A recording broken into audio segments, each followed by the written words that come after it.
Riziko pití syrového mléka. Osobne po tom, čo sme si všetko zažili, by som surové krávské mlieko zo zdroja, ktorý nepoznám, nekonzumoval.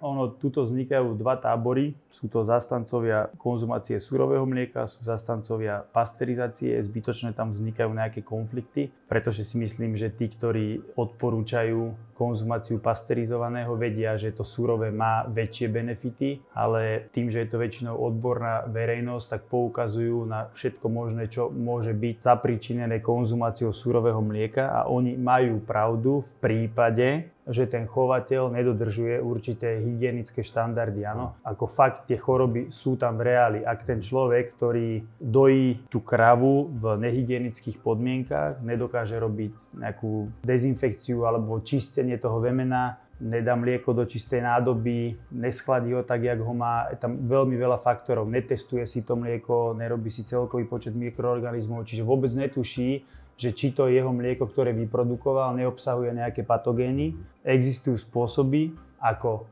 zistiť, či to mlieko je v poriadku, a to tým, že si vykonávame pravidelné testy. Napriek tomu riskujeme v tom, že ak by bola kráva nakazená encefalitidou, tak tomu nezabránime. To všetci, ktorí pijú surové mlieko, si musia uvedomiť,